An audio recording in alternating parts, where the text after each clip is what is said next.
Okay, I'm going to get started. Last class we talked about the magnetic force that's experienced, felt by a electric current or a moving charge immersed in a magnetic field.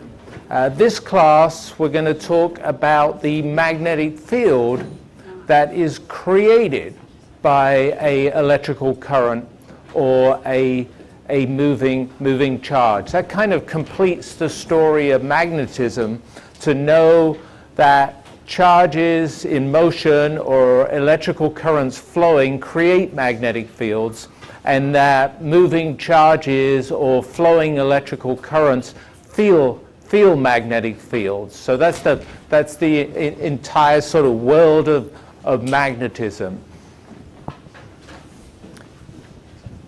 You might have wondered how we knew that a moving charge experiences a magnetic force in a magnetic field. How do we figure that out? Or you might have wondered how we knew that an electrical current in a magnetic field experiences a magnetic force. How do we figure that out?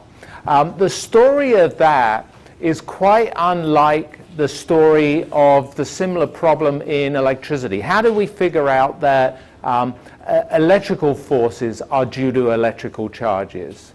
Electrical attraction, electrical repulsion is due to electrical charges. In that case, it took sort of 100 years to figure out the explanation of electrical attraction and electrical repulsion as being due to electrical charges inside matter. In the case of magnetism, the fact that magnetic attraction, magnetic repulsion is due to interactions between moving electrical charges or interactions between electrical currents, that was actually discovered in a moment, kind of in an instant, in an accidental discovery. So we're going to start with that, and then we're going to work through several examples of magnetism, of magnetic fields created by moving charges or electrical currents, and I've listed them here. So we're going to talk about the magnetic field of a current carrying straight wire, we're going to talk about the magnetic field of a current carrying loop, and we're going to talk about the magnetic field of a current carrying long solenoid. I'll explain what a solenoid is. So these are in physics, three famous geometries of current carrying wires: straight wire, current loop, and a solenoid. They are three famous examples of magnetic fields, of geometries of magnetic fields, and we're going to explore these in today's class. But first I just want to say a few words about how we knew that magnetic forces, magnetic fields are related to moving charges or electrical currents. As I say, it was an accidental discovery, kind of serendipity, that electric currents cause magnetic fields. Electric currents cause magnetic forces. And it was due to a Danish scientist, Ørsted, and he just happened to notice he had electrical circuits. He was investigating electrical circuits. He was studying electrical circuits. He was switching on and off these electrical circuits. And he just happened to notice that in the neighborhood of a circuit, there was a compass needle, and that compass needle was deflected. It was deflected when he switched on the circuit. It's deflected when he switched off the circuit. So in that moment, in that accidental discovery, he realized that electrical currents are related to magnetic forces, magnetic interactions, magnetic fields. Electrical currents or moving charges are the sources of magnetic fields, magnetic interactions, and magnetic forces. So it was just a momentary serendipitous discovery. It led to, exploring the exploring we're going to do in today's class, exploring the the magnetic fields and magnetic forces of various current carrying wires, various geometries of current carrying wires. And that led to kind of developments of equivalents of, if you remember from electricity, Coulomb's law. So there's an equivalent in magnetism for Coulomb's law. We'll meet it in today's class. And also equivalence of Gauss's law. There's equivalent ideas in magnetism that match Gauss's law in electricity. And so we'll discuss those things.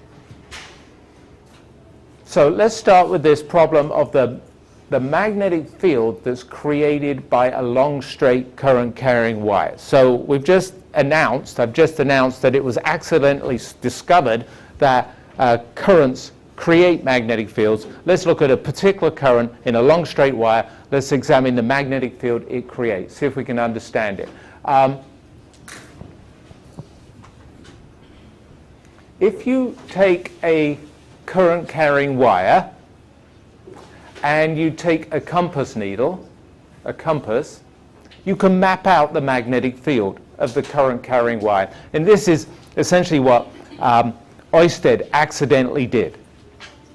He accidentally saw that a compass needle, a compass, can reflect or measure the magnetic field that it's immersed in. Anyway, in this picture here, we've got a current in a wire that's going vertically upwards. And we're going to move the compass around the wire. And so I'm moving it from place to place to place.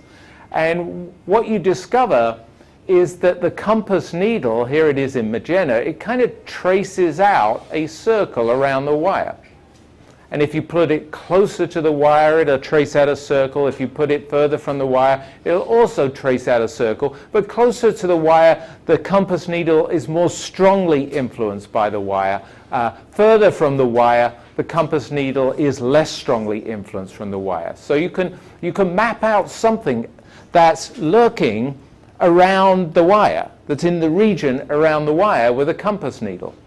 What we now understand is that compass needle is actually orientating in the direction of the magnetic field.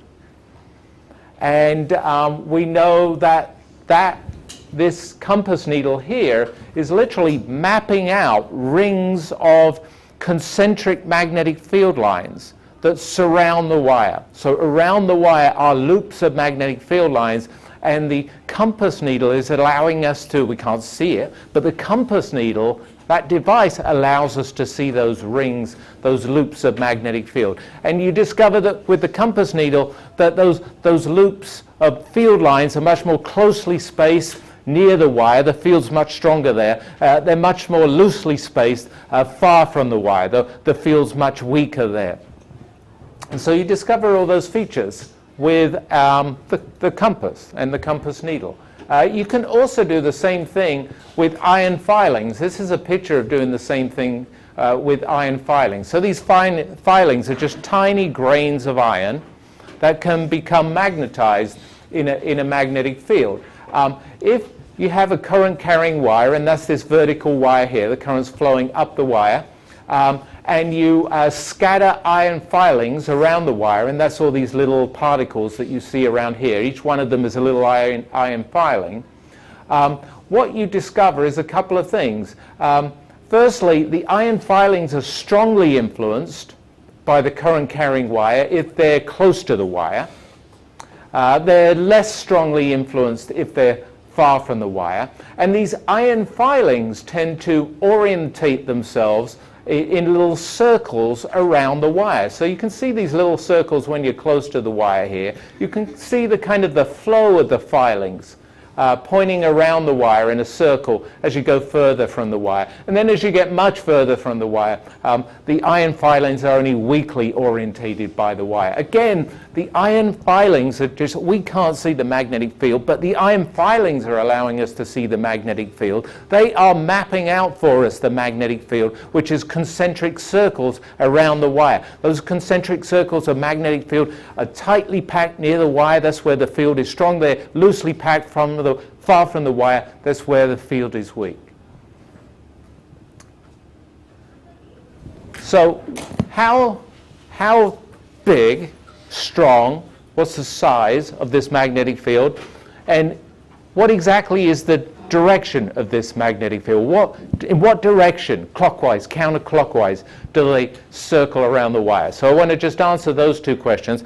I've got this slide that discusses the direction of the field lines as they circle around the wire, and the next slide is the size of the field in the neighborhood of the wire. And then I'll show you a demonstration of the field lines around a wire. So for the direction, there's a right-hand rule for the direction of the field around the wire.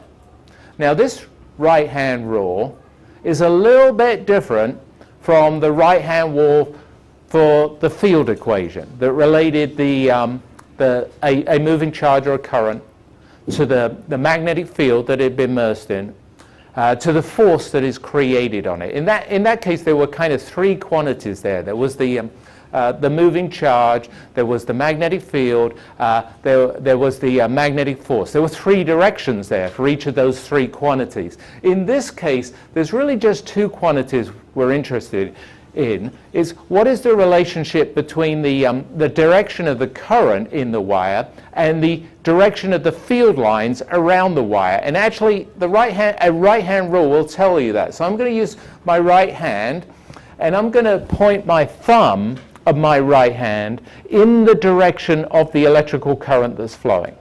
And so in this sketch, the current is flowing upwards towards the ceiling. Your fingers of your right hand then naturally curl, the only way they will curl, they naturally curl in the direction of the field lines around the wire.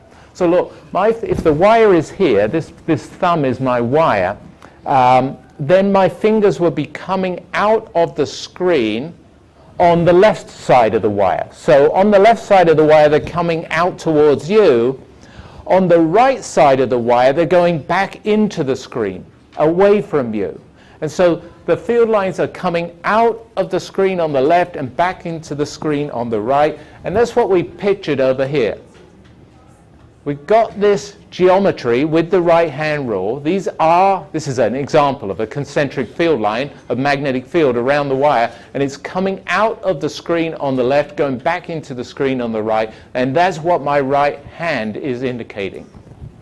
So that's the direction of the field. What about the size of the field? How strong or weak is the field? There's an equation for how strong or weak the field of a straight current carrying wire. It's a pretty simple, straightforward equation. It depends on the current in the wire, depends on your distance from the wire, and it's this equation upstairs here. So if you look at this equation, on the left-hand side we've got the magnetic field. So it's an equation for the size of the magnetic field. On the right-hand side, what are the quantities over here? We've got an I, that's the current. We've got an R, that's the distance from the wire. So we've indicated the current in the wire here. That's the I. We've indicated, I would call this the radial distance from the wire. It's the distance perpendicular from the wire to where you're interested in the field. So that's the R. And so this is telling you the magnetic field in terms of I and R, the current in the wire and the distance from the wire. The two things that it would make sense that it would depend on. It would make sense it depends on how much current you're flowing, makes sense on how close or far you are from the wire. There's one other quantity in here. It's written in a little bit of a funny way, but it's mu naught over 2 pi. And that's a quantity that's determining the overall strength of a magnetic field around a straight wire. And in particular, that mu naught characterizes the strength of magnetism in general, magnetism in our world, and it's called the magnetic permeability. So it's given this name here. And it's actually equal to this number here, 4 pi, so that's like 12 point something, 4 pi times 10 to the minus 7 Teslas meters over amps. So those are that's the value of that constant. That's the units of that constant. It's kind of like the constant K that we met in Coulomb's law. That was a constant that characterized how strong or weak electricity happens to be, and it's embedded in the force law for electricity. It's kind of like the gravitational constant, uppercase G, that you met in 211. It's a constant that characterizes the strength of gravity. If you make K bigger, you're going to make electrical forces bigger. If you make uppercase G, gravitational constant, bigger, you're going to make gravity bigger. Same for mu naught. It's characterizing the strength of magnetism. The units, like the units of the constant K in Coulomb's law, the constant G in the law of gravity, the units are just arranged for that quantity so that the units on the left-hand side and the right-hand side of Coulomb's law or the gravitational law or this law here match. We have to have the units on the two sides of the equation, either side of the equal sign matching. And so that indicates that the units must be these units here. This law says a couple of important things, right? Large currents will produce large magnetic fields, which sounds kind of obvious, and this law just reflects that. But it does say that doubling the current doubles the magnetic field. Tripling the current would triple the magnetic field. So that is important. It also says that the field is stronger near the wire and weaker further from the wire. It tells us exactly how it varies with distance from the wire. So here's the distance from the wire. It's in the denominator. It's a 1 over r dependence of the magnetic field on the distance from the wire. So if I double the distance from the wire, I'm going to get half the strength of the magnetic field. If I triple the distance from the wire, I'll get 1/3 of the strength of the magnetic field. So that's how the field falls off. Its strength falls off with distance. And it's all embedded in this little equation here. Let me demonstrate a magnetic field of a current carrying wire.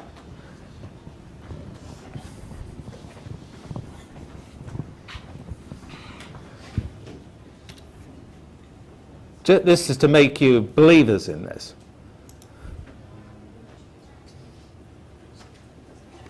Okay, what you're seeing on the screen is actually the view from a camera that's located right here. And that camera is adjacent to a long, straight current carrying wire. So this red wire here will carry a current once I switch the circuit on. And around that long, straight current carrying wire, I've positioned 4 compass needles, 4 compasses. And right now, the wire's not switched on. And right now, these compass needles, well, they see a number of different magnetic fields, actually. They see the Earth's magnetic field. That's one field that they're seeing. They also see other fields that are in the room. There's lots of electrical equipment in the room, and so there's lots of fields from the electrical equipment. So there's some sort of field in the room right now that they're mapping out. But actually, when I look at the orientation of the needles, if you look at the white ends of the needles, they're all pointing in the same direction on the screen over here towards the right of the room. So they're seeing basically a magnetic field that is sweeping across the room in kind of this direction. So that's the ambient magnetic field. That's the Earth's magnetic field and maybe the computer's magnetic field and other things. Now I'm going to switch on the power supply. Nothing's happened yet. But I've got a two-way switch here. I can drive the current up the wire towards the top from the bottom, or I can drive the current down the wire from the top to the bottom, depending on whether I push the switch towards you or away from you. So let's push it towards you. I don't know which way round this is. I mean, I don't know whether the current's going up or down, unfortunately. But anyway, I'll push it towards you, and suddenly you see those compass needles jump. You can't see the magnetic field here, but they can really see that there's a magnetic field here. Now they're lining up, and they've orientated themselves in a very different way, if you look at it. They were all pointing in the same direction, but now look at the white ends of the compass needles. If you trace around there, they're tracing out a circle around the wire. That's the magnetic field around the wire. I'll turn it off. And they're kind of relaxed back to where they were. They were happy with pointing over towards the far right of the room, maybe the bit in through the wall here. And that's the ambient field. And then I'll switch the current in the opposite direction.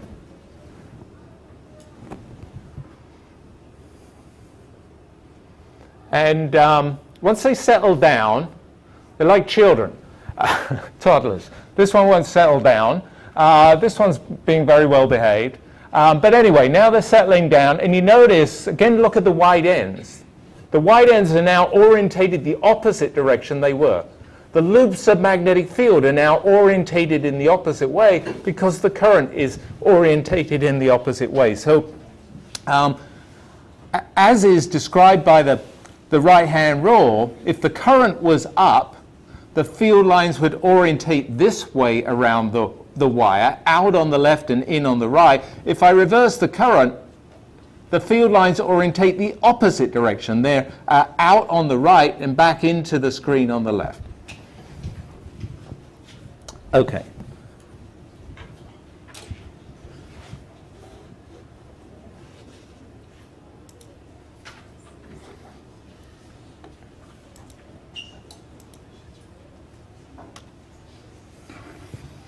Let's just finish that long straight wire up with a little example. So in this example here, I've got two current carrying wires. I've got one wire in which the current is heading vertically. There's 6 amps in that wire along the y-axis. I've got a second wire in which the current is heading horizontally along the x-axis. That's a slightly larger current. It's a 7 amp current. We're asked to figure out the magnetic field at this location here. We've got to figure out that magnetic field at that location.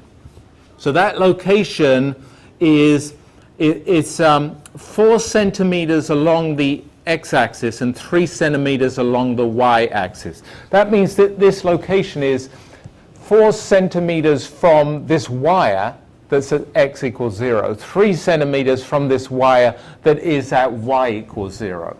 And we want to know the field there. Well, the first thing is, just like electricity, just like gravity, just like forces, just like fields, you can superimpose magnetic fields. So the total magnetic field at that point, labeled P, is going to be the magnetic field of the vertical wire plus the magnetic field of the horizontal wire, remembering that the fields themselves are vector quantities. We have to, when we add them up, we're going to have to worry about not only their sizes, but also their directions. So that in solving this, I'm going to switch this on. That will help.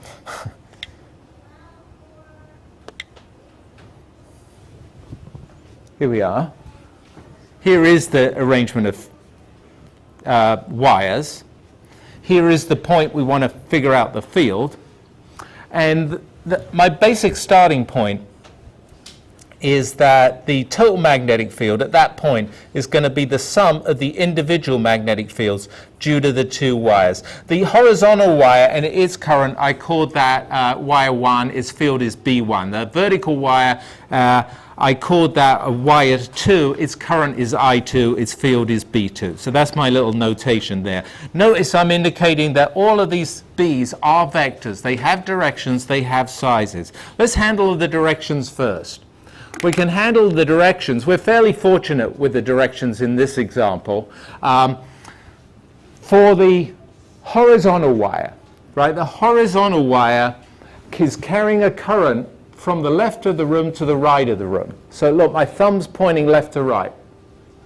My fingers above the wire, are coming out of the screen. And so that means that the magnetic field at that location of that cross, due to the current, the horizontal current, I1, it's outwards, it's towards you. And I got that with the right-hand rule. What about the other current?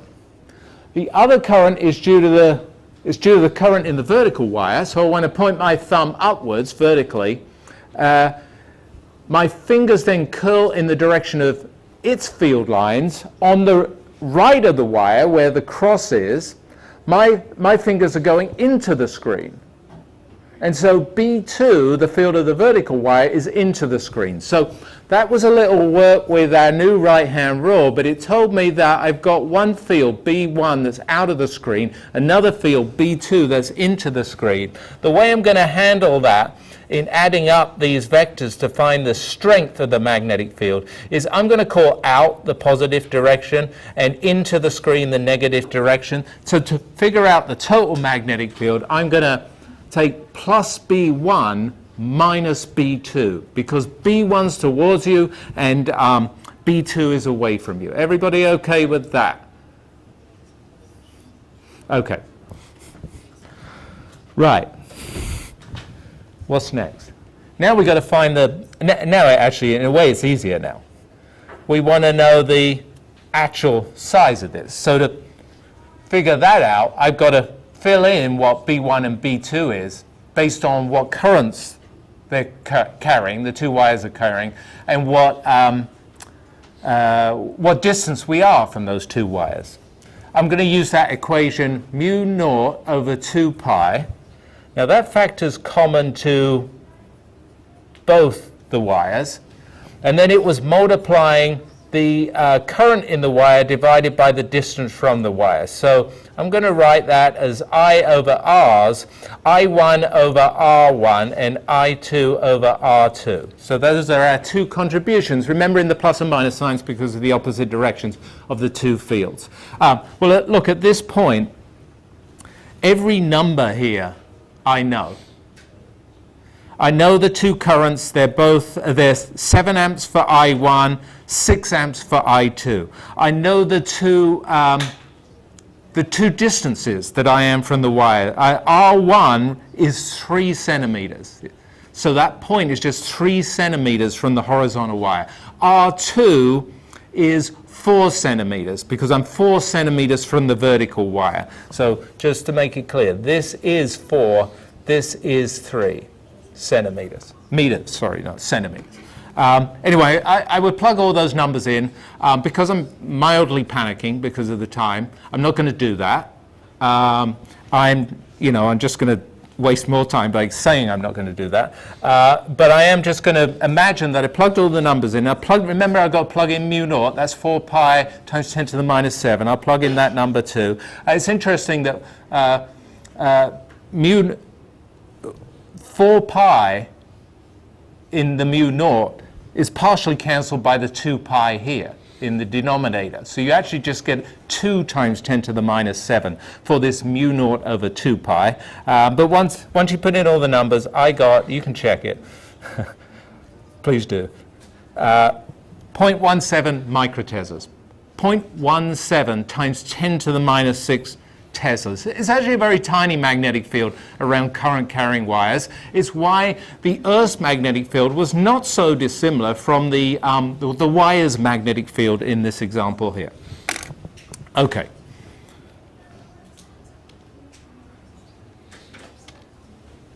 If you want to look at the numbers, they're here. Want to move on to the force between, thank you. Still can't do that. Okay. Now put the same thing on both. Okay, let's look at an example of a force between a pair of current carrying wires. Let me just show you this example.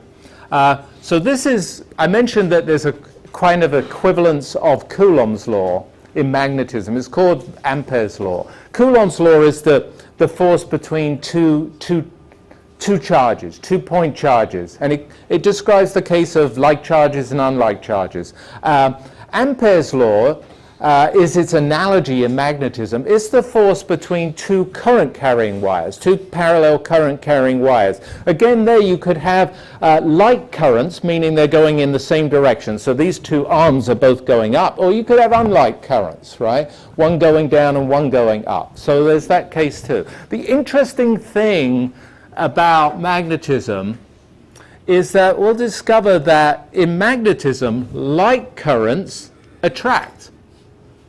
And it's unlike currents that repel. That's exactly the opposite of like charges. Like charges repelled and unlike charges attracted. It's also the opposite of north poles and south poles.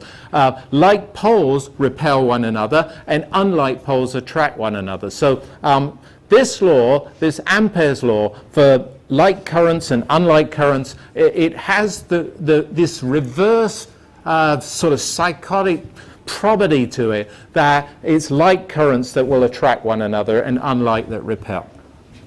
Okay, better get it going.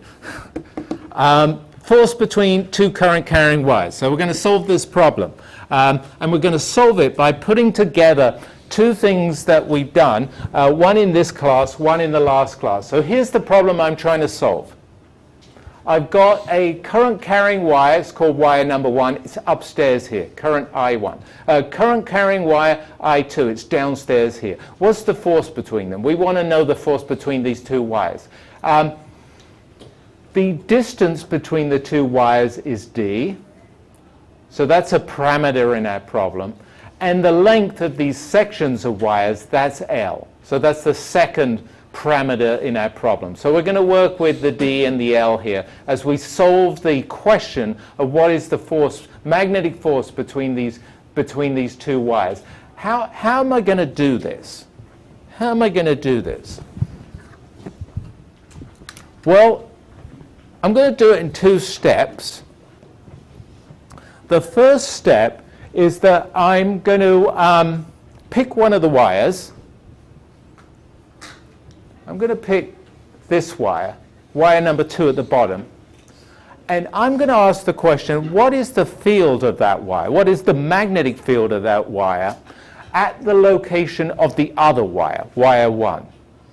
Now that's a question I can answer now because it's exactly what we were just doing. We were just figuring out the field of a current carrying wire in the neighborhood of the wire. So we just solved the problem of what is this field. I called it B2 because it's due to wire 2 that carries I2 at the location of wire number 1. So I think we're okay with knowing how to do that based on the previous 30 minutes of class. Then I'm going to think back to last class. Last class, what was last class about? I can't remember. Last class was about what is the force on a current carrying wire in a magnetic field. Well, I1 is a current carrying wire in this magnetic field. We can use last class to figure out this force here, the force that it experiences. So basically, to solve this problem of what is the force, the interaction between these two wires, we're going to combine our result from this class. This is the magnetic field of a current carrying straight wire. It was this formula here. We're going to combine that formula with this formula. This was the force on a current carrying wire in a magnetic field. That was the field equation from last class. So we're going to put those two things together. There's two parts of putting them together. One of them is the direction. And so I'm just going to work through the direction.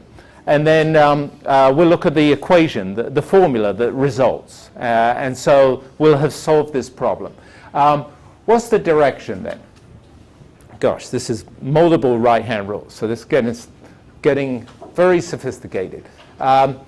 So remember, we're going to think about the wire number 2 creating a magnetic field around it. So, I want to know I'm thinking about the directions here. I want to know the directions of its magnetic field. So I'm going to point my thumb towards the right of the room because the current's flowing towards the right of the room in that wire. My fingers curl out of the screen above the wire and they would curl into the screen below the wire. Wire number 1 is above the wire. So at the location of wire number 1, the magnetic field is out of the screen, and that's what is indicated by this green arrow here. So that's the direction of the magnetic field. field. We found it with the right-hand rule.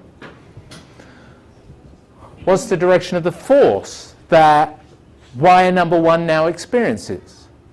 So this is where we get to use the other right-hand rule. Super. I'm going to point the palm of my hand in the direction of the current that's flowing in wire number 1. That's the quantity that's going to feel the force. So my palm of my hand is pointing towards the right of the room because the current is going that way. I've got to point my fingers in the direction of the field that it's immersed in. Well, this is not going to work. I've got to do this. So now my palm is pointing towards the right. My fingers are pointing towards you, which is the direction the field is pointing. And now my thumb is pointing in the direction of the force. So that wire number 1, upstairs wire, experiences a force that's downwards. It's towards the other wire. So wire number 1 is being attracted by a wire number 2.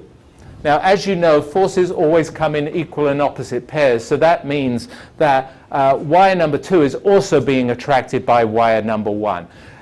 Look, we've just discovered, I said there was this really peculiar thing about currents attracting and repelling, that like currents attract. We've just discovered the origins of it in the directional nature of magnetism, the strange, peculiar directional nature of magnetism. These two currents were flowing in the same direction. It creates an attractive force. If we did it with currents flowing in the opposite direction, we would discover a repulsive force. And this is the origins of that. It's not some mystery that none of us know about and we just pretend didn't happen. We understand it in the way magnetism works. Okay. We said we also wanted the equation, an equation for the strength of the force. Well, to get the equation for the strength of the size of the force, we've again just got to combine our understanding of the field around wire number 2, the field of a straight wire, which is given by this equation here. It's mu naught over 2 pi times the current divided by the distance from the current. I just wrote it in the notation of this example here. D is the distance between the two wires.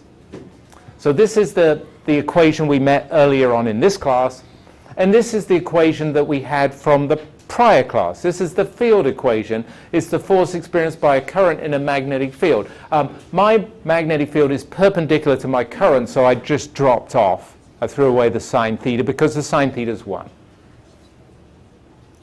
Well, if you look at those two equations, you can see the path to writing the equation for the magnetic force, the strength, the size, the magnitude of the magnetic force between the two wires. You're just going to take equation that I labeled number 1 for the magnetic field that's created by wire 2 and plug that equation for B2 into equation number 2, which is the force on wire number 1. So if you plug B2's right-hand side, plug this right-hand side in down, this is all you got to do. Plug it in down here. You get this little equation here.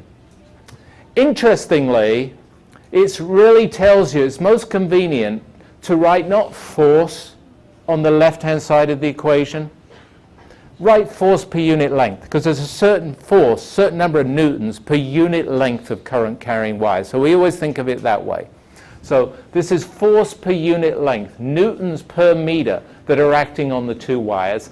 And if we look over here on the right, it depends on the product of the two currents. So make either current bigger, you're going to make a bigger force. Make them smaller, you make a smaller force. It depends on the separation between the two currents. Depends inversely on the separation. Double the separation, you'll make half the force. Triple the separation, 1/3 of the force. And so this is what is generally called Ampere's force law.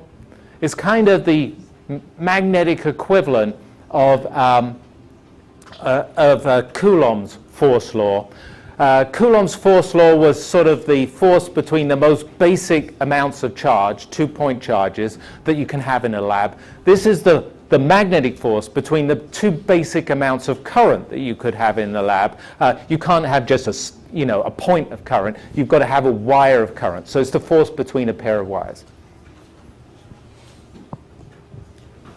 Okay. Demonstrate. Oh yeah, demonstrate this. Let's go over here. Okay. In this chamber, in this plexiglass chamber, you can see two wires. There's a red wire and there's a black wire. And I can send currents down these wires. I can actually send currents such that they head in the same direction, or the currents head in the opposite direction. So I can, by putting currents in the same direction, I should be able to make an attraction between these two wires. If I put them in opposite directions, I should be able to make a repulsion between the two wires. And so I'm going to demonstrate that. Right now there's no current through the wires, and so they're just hanging there like pylons, like wires strung from pylons. And actually those wires experience forces between them, attractive forces between them for light currents, repulsive forces between them for unlight currents. So this is exactly that situation. Now, let's see, how do I work this? Yeah. There's a switch down here. If I press it to the walls at the bottom, that's going to send the currents in the same direction. Now, when I flip this switch, the currents will start flowing, and you're going to see the attraction. Now, I have been warned to not flip the switch for more than, I don't know, a fraction of a second. The thing is that this is very high current to create a reasonable force. Very high current creates very hot wires. And so the danger here is smoke and fire. So, so I'm not going to do it for very long. I don't want to scare you, but maybe. Okay, so I'm going to fire the switch, and they're stuck together. So that is an attraction between those two wires. That's magnetic attraction between two light currents. We'll show it once they settle down. I'll show you one more time. And it's quite impressive. And as I say, that goes on with pylons that carry our electricity across the country. So it's a real thing in our real lives, not just in a plexiglass box. So now I'm going to flip the switch the other way. And we're going to see repulsion of the two wires. Now, you won't see the two wires just sort of move out like this and then just hang there in space. What you're going to see is they move out and then gravity pulls them back. And then they move out and gravity pulls. So they're going to start waving around saying, hi, I'm being repelled by magnetism, but I'm being attracted downwards by gravity. I don't know what to do anymore. Something like that. Okay, let's see. So this is opposite direction. So we do the same thing. And they start wiggling around like this. And as I say, they're just deciding whether I want to be repelled by magnetism, so they're trying to get away from each other, but then gravity is pulling them back down, and they're just battling those two forces acting in different directions. I'll do it one more time. And there they go, wiggling away.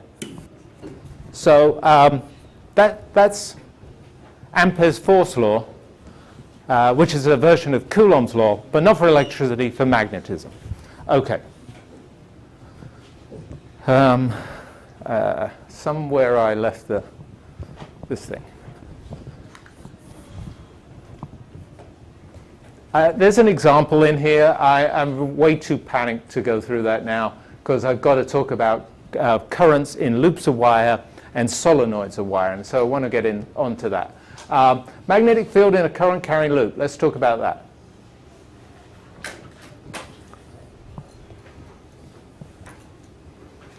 So this slide shows you on the left something I've shown you before, something on the right that's something new. But actually we're going to see that the old thing on the left, which is the magnetic field of a bar magnet, new thing on the right, which is magnetic field of a current loop, actually look remarkably similar. And deep down, they are actually remarkably similar.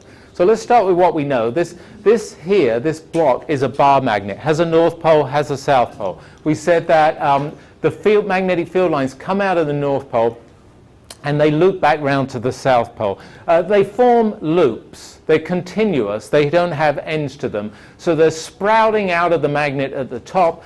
They're returning to as kind of roots to the magnet at the bottom, and then they pass through the magnet, unseen, passing through the magnet, and connect to one another. And so this is the magnetic field of a bar magnet. It's strong if you're close to the North Pole or the South Pole. It gets weaker as you walk away from the North Pole and the South Pole, as the field lines get less and less closely packed. Here's the field of a single loop of current carrying wire. So this is, I'm just telling you this. I'm not figured it out. We went in the lab with the compass needles and we measured it. So here's a loop of wire. A current is flowing around the loop of wire, and I'm sketching out what the field lines look like. And this is interesting. Look, they also are sprouting out of the top of the loop of wire, as if this is a North Pole. And then they loop around and head into the bottom as if this is the roots. So they return to the South Pole as if this is a South Pole. And so we see the same pattern of field lines, with the field lines sprouting out of the top and returning as roots to the bottom. Again, the field lines all form continuous loops. There's no ends, there's no beginnings, there's no terminations of these field lines. They're all actually forming loops. So this field line, just to be clear, this field line doesn't end here. It's just the picture ends here. It wraps around over here.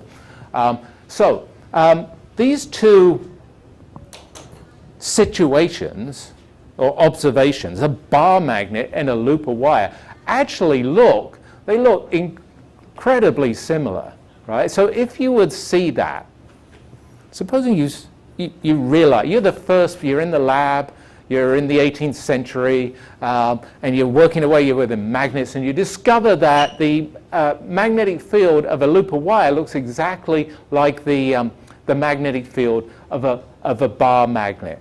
You would have to imagine there's some connection between what's creating the fields inside the loop of wire and inside the bar magnet. Some similarity between what's happening in the bar magnet and what's happening in the loop of wire. And actually, there totally is. So in the loop of wire, we kind of know the situation. Charges are streaming around the loop of wire. So there's electrical charges, there's a current that's flowing around the wire. There's individual charges moving in circles around the wire. Turns out that in the bar magnet, although you can't see it, at the atomic, the molecular, the microscopic level, the same thing is happening. Electrons are streaming round in circular motion inside the bar magnet, just like electrons are moving around the entire loop here. And that creates the same magnetic field in the bar magnet and the same magnetic field pattern in the loop of wire, because it's underlying it is the same motion, same circular motion of electrical charges, same circular motion of electrical currents in both situations. So it's kind of eye-opening what the loop of wire tells you about the bar magnet in both cases, either at a macroscopic level of currents in the loop of wire or a microscopic level of currents of electrons in the magnetic material of the bar magnet. The charges are moving in circular paths. Okay. Well, there's likewise, like the straight wire, for the wire loop, one reason we discuss it, one reason we talk about it, is that there's a simple, straightforward description of the magnetic field direction and the magnetic field strength at the center of the loop. And so that's what this slide is about. That's why we did the straight wire, right? There's a simple description of the orientation, the direction of the field and the strength of the field around a straight wire. So that's common to both this situation and the prior situation. So let's just talk about that. Let's start with the direction. So the direction of the magnetic field that's created by a current loop at the center of the loop, so that's an important point. I'm talking now just about the center of the loop, is given by yet another right-hand rule. It's also a thumb and fingers right-hand rule. It's not a three-directional field equation right-hand rule. It's a thumb and fingers right-hand rule where we're just worrying about the direction of the current and the direction of the magnetic field. We used that in the straight wire. Remember, the thumb was the current and the fingers were the field. We use it here, but in a reverse way. Now the fingers are the current and the thumb is the magnetic field. So let me show you how this works. So here's an example. The current is flowing around the loop in this direction, indicated by this arrow here. I don't know what went on down here. This is silly. But anyway, current's going around like this. That means it's coming out of the screen towards you on the left, into the screen away from you over here. At the front, it's going left to right. At the back, it's going right to left. So that's the circular path. What we're going to do is curl our fingers in the direction of that current, because this is a circular current. This is not a straight current.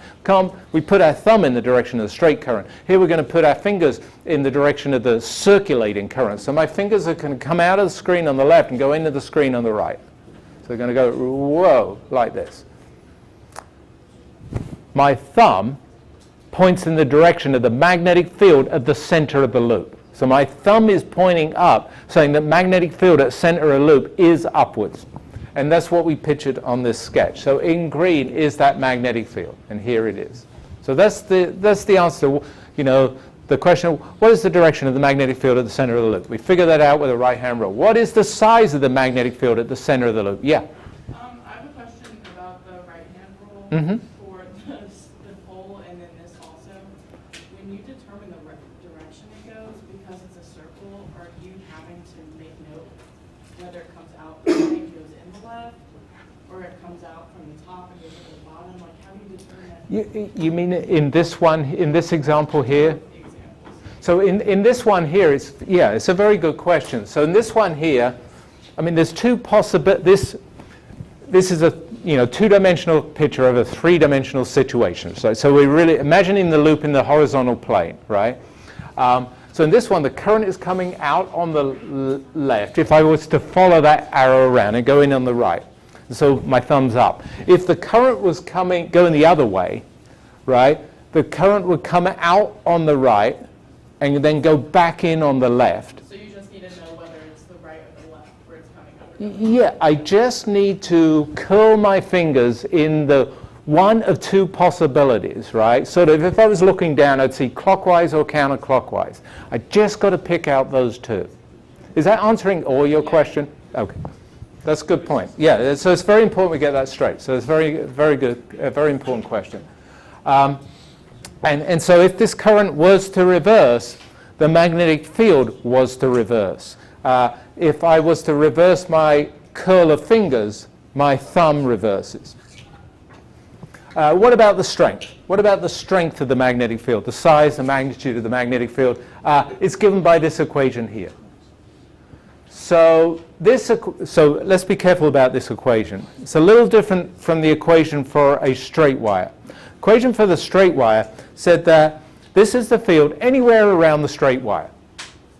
Just take the current, divide it by your radial distance from the wire, and multiply by mu naught over 2 pi. This looks like a trap then, because this is an equation for the magnetic field, not anywhere around the current loop, only at one special spot, the very center of the current loop.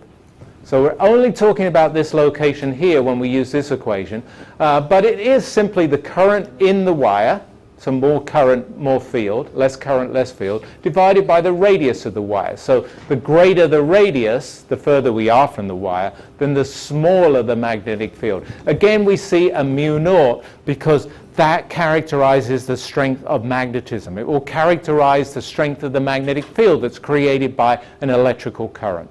And so this one slide answers that question of what is the direction, what is the size of the field at the center of the loop. Let's look at a quick example problem. This one I got two loops.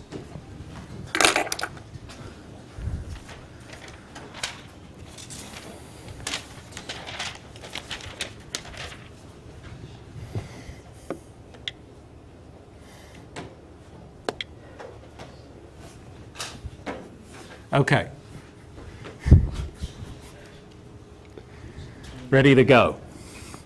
In this problem, now it's over here, we've got two current loops. There's a larger one and there's a smaller one. The larger one I've called loop number 1 and the smaller one loop number 2. We're told the radii of the two loops, so the larger one is 12 centimeters radius and the smaller one is 9 centimeters radius. We're told the currents flowing in the two loops. The larger loop carries 5 amps and the smaller loop 3 amps.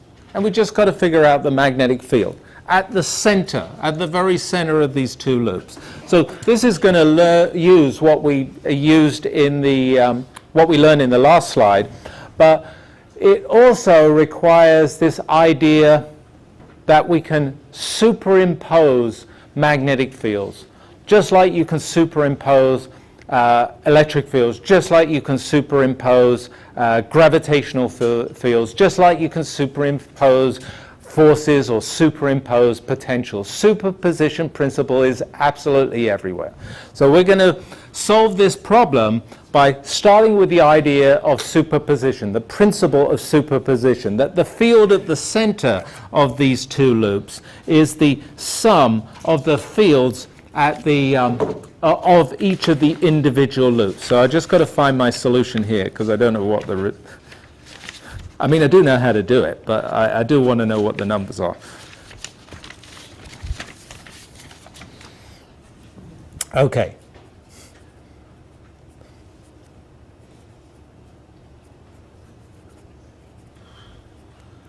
So this is our starting idea. This gets us going. It's like kickoff. B, the total magnetic field, is the sum of the two individual magnetic fields, B1 and B2, of the two individual loops of wire. Remembering that the total B and the individual B's are all vectors, so we've got to be careful about that. So let's try and do the vector bit, the direction bit to start with. We've got a current, I redrew it here, we've got a current that is I1 that is flowing clockwise, and I've done something wrong. Yeah, thank you.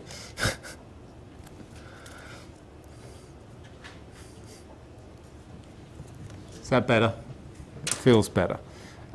We got I1 that's flowing clockwise around the loop, and we got I2 that's flowing counterclockwise around the loop. So already I'm thinking, I've got opposite directions of currents, I'm going to have opposite directions of these fields. That's the sort of directional part of this problem. So let's start with I1. What direction will I1 be in? Well, it's flowing. It's flowing clockwise, and so if I curl my fingers clockwise, so they're curling now in the same direction of the current I1 on the screen. My thumb is pointing inwards. My thumb is pointing in towards the screen. So B1 is inwards.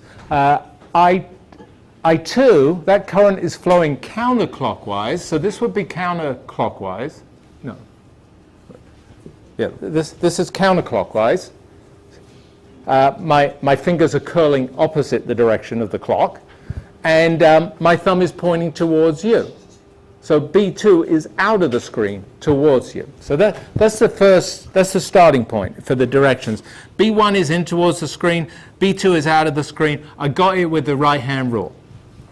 The right-hand rule for a circular loop and the relationship between the current direction and the magnetic field.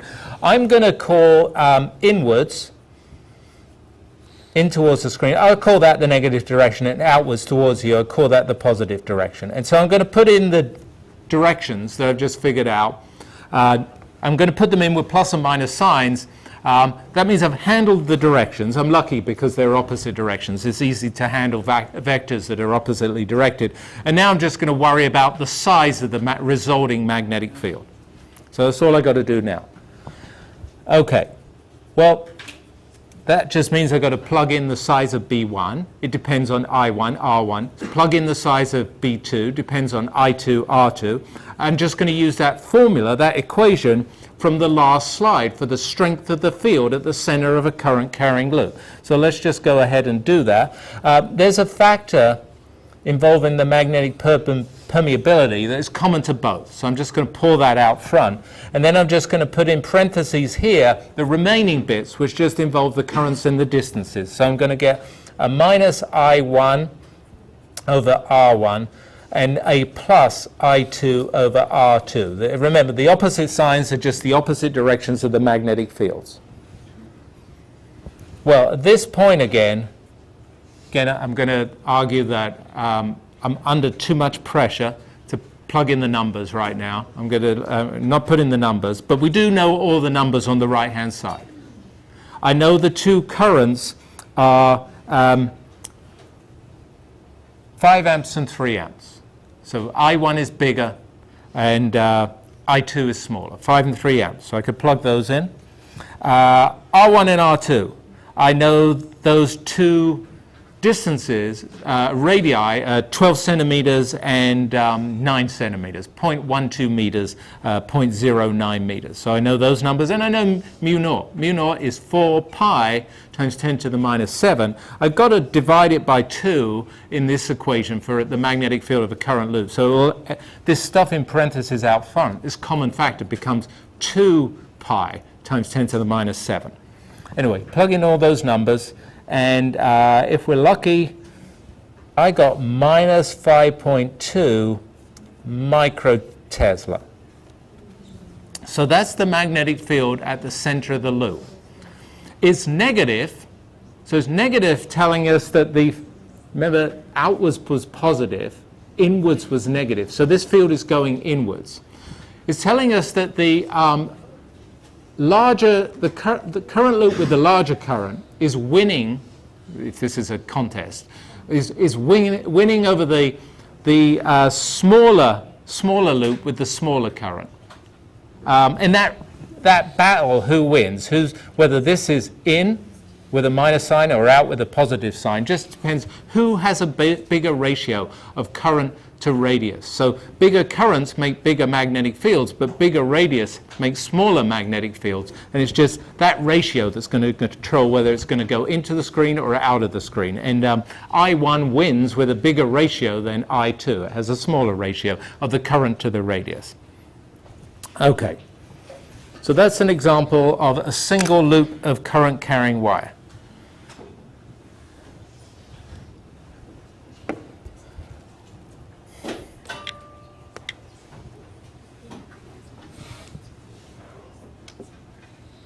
And here I did. Oh, I didn't even put in the numbers there. Okay. Solenoid. So I want to talk about solenoid.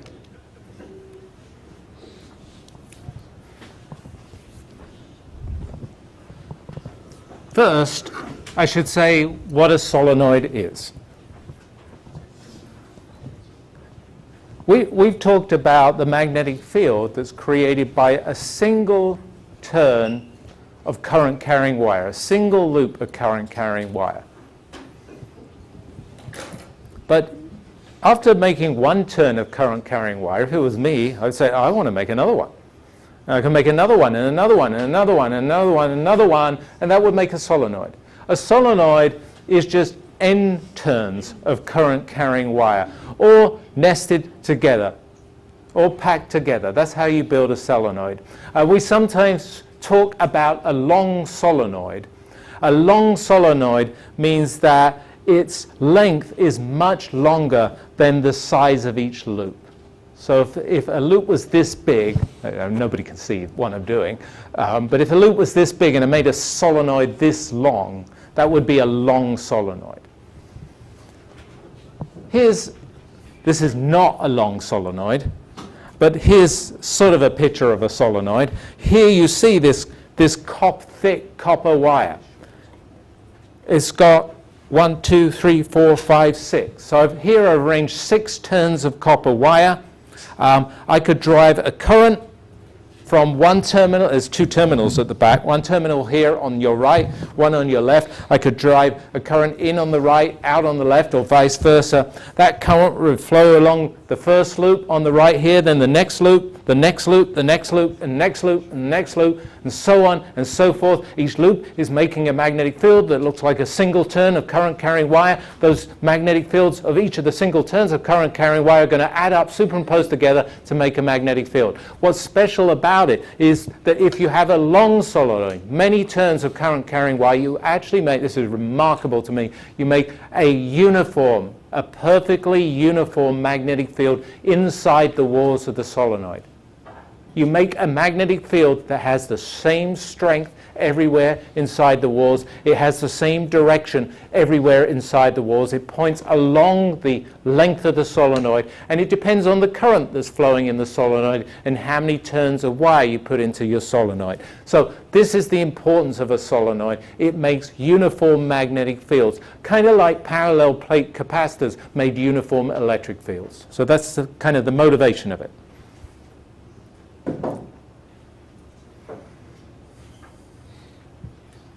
Here is a sketch of a solenoid. So again, it has two terminals.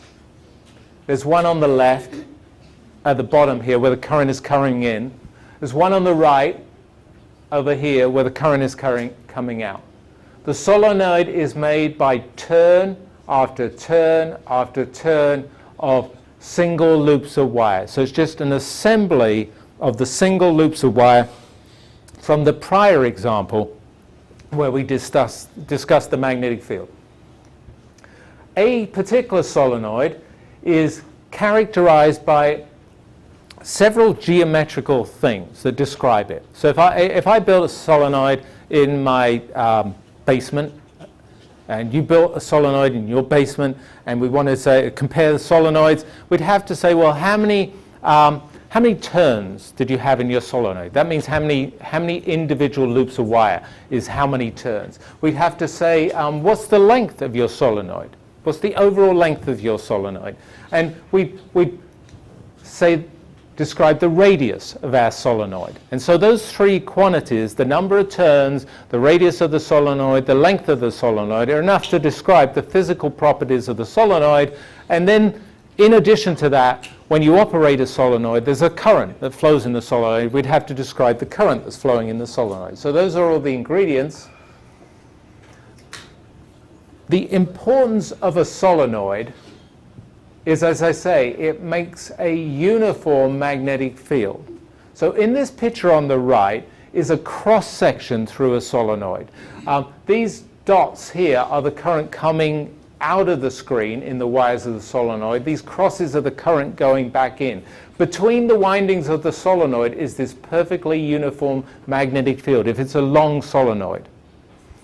If it were just a few turns of wire, this is this picture on the left, if we just had 5 loops of wire here, that kind of starts to approximate a uniform magnetic field. This is the field pattern inside these 5 loops of wire. But the more loops you pack, the more and more uniform it gets. So this is just trying to show you, this is a sort of, I know you guys know a lot about evolution and all that stuff, I don't know much about it, but there's an evolution from a single turn of wire to a few turns of wire, to 5, 10 turns of wire, to a long solenoid. And so you're seeing here, and you've seen with the last example, the evolution of the magnetic field from one loop of wire to several loops of wire to many loops of wire, and making a uniform magnetic field.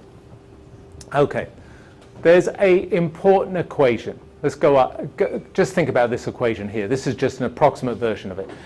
This equation here describes the magnetic field strength in this solenoid. It's given by this simple equation up here.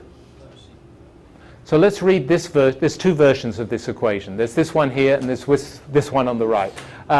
This one says that the magnetic field in the solenoid is equal to mu naught, that's that constant, times the current in the solenoid times the number of turns per unit length. Uppercase N is the number of turns of your solenoid you made in your basement. L is the length of the solenoid you made in your basement, and this ratio is the number of turns per unit length of your solenoid, and that actually determines the magnetic field.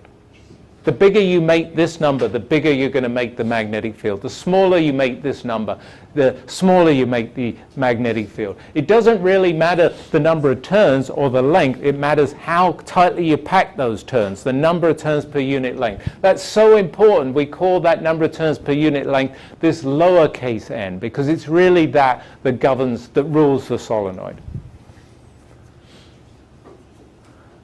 Okay. Quiz question.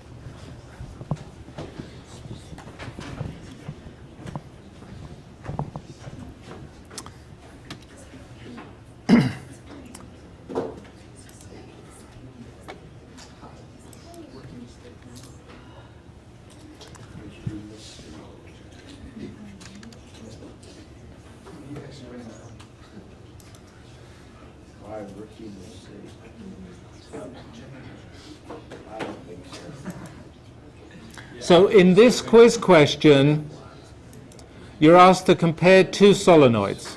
There's one on the left labeled A, there's one on the right labeled B. They both have the same lengths. They both have the same number of turns. They both have the same currents flowing in them, but one has a small radius and one has a large radius. And you can see that, right? Well, the one A on the left has a small radius, the one B has a large radius. Now you've got to imagine you're inside both solenoids. You visit the inside of solenoid number A, you visit the inside of solenoid number B, and you're comparing the magnetic fields. Yeah? So if we're trying to find B outside, would that depend on the radius, or do we not even? You're not trying to find, okay, so that's a good question. This is about the magnetic fields inside the solenoid. The magnetic fields outside a solenoid with a long solenoid, they're actually vanished. They're or almost vanished, so they're nearly zero. It's actually a very good question, but because I'm like having mild panic attack because of the time, I'm avoiding properly answering it. But it is a very good question. What's the field outside the solenoid? But this is all about inside the solenoid. Would it be like 1 over R for outside?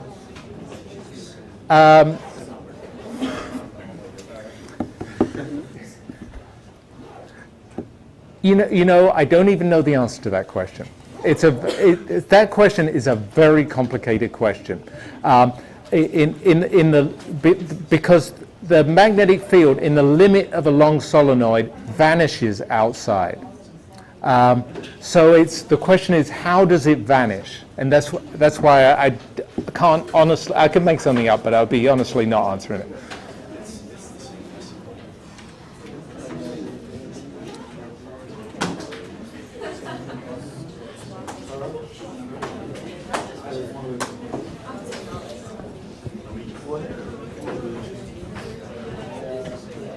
Okay, I'm going to give you the answer because this is to stress an important point about the solenoid, why this solenoid is, is so useful and so important in science. You know, it's used in medicine, in MRI machines, and all over the place, solenoids. The magnetic field of a solenoid depends on the current in the solenoid. The magnetic field depends on the number of turns per unit length of the solenoid, how closely you pack those turns of wire.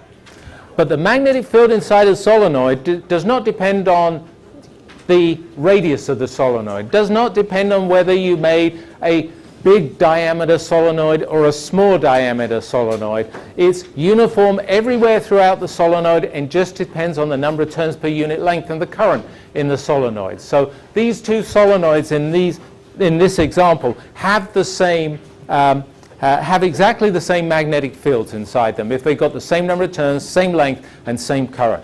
Look, I'm going to end there. I just want to remind you the three things we did. We did the magnetic field of a current-carrying straight wire, we did the magnetic field of a loop of wire, and we've done the magnetic field of a solenoid. In each case, we looked at some illustrations and examples. There is another example of the magnetic field of a solenoid in my notes here. You might want to take a look at that.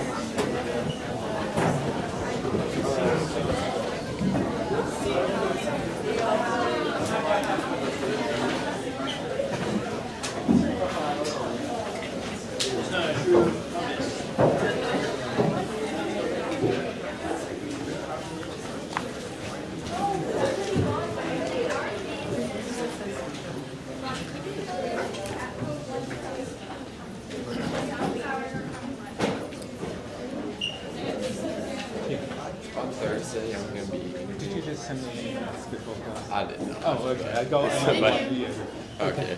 Yeah. On Thursday, I'll be interviewing with med school. Uh-huh. Do